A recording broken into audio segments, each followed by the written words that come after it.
Hello friends, welcome to happy home. Bangalore ஐக்கியாவில் என்னென்ன product purchase பண்ணியிருக்கேன்னு பார்க்கலாங்களா. உட்டன் பவுல் ஒன்று வாங்கினேன். இது வந்து ஃப்ரூட்ஸ் கட் பண்ணி வைக்கலாம், மாவு பிணைய இதுக்கெல்லாம் யூஸ்ஃபுல்லாக இருக்கும்னு சொல்லிட்டு வாங்கினேன். அதுக்கப்புறமா டைனிங்க்கு போடுற ஷீட் வாங்கினேன், ஒரு 6 பீசஸ் வாங்கினேன். காஸ்ட்டு பார்த்திங்கன்னா எல்லாமே ஒன்று தான், ஒன்றும் கம்மி அப்படின்னுலாம் சொல்கிற மாதிரி இல்லை.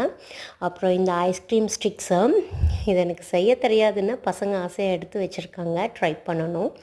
அதுக்கப்புறம் டிஷ்யூ ஹோல்டர், இது வந்து ப்ரான்ஸ் கலரில் ரொம்ப அழகாக இருக்குது, டேபிளில் வைக்கிறதுக்காக வாங்கினேன். அப்புறம் மைக்ரோ ஃபைபர் கிளாத்ஸ் வாங்கியிருக்கேன். அப்புறம் வந்துட்டு இவங்களுக்காக இந்த ஹேங்கர்ஸ் எல்லாம் வாங்கினாங்க. ஒரு சின்ன ஒரு பாட்டில் வாங்கியிருக்கேன். அதுக்கப்புறம் சிசர்ஸ், இதெல்லாம் இங்கே கிடைக்கும், பட் அது இருக்குதுன்னு சொல்லி எடுத்தேன். ஸோ பீலர் இல்லை என்கிட்ட, அதனால் வெஜிடபிள் பீலர் எடுத்துகிட்டு, நான் ஒரு டவல் பைத்தியங்க, நிறையா இருக்குது. பட் இருந்தாலும் கலர்ஸ் அழகாக இருக்குது, கிளாத் நல்லா இருக்குதுன்னு சொல்லிட்டு இதுதான் பர்ச்சேஸ் பண்ணேன். சரிங்க, நாளைக்கு ஒரு vlogல பார்க்கலாம். பாய்.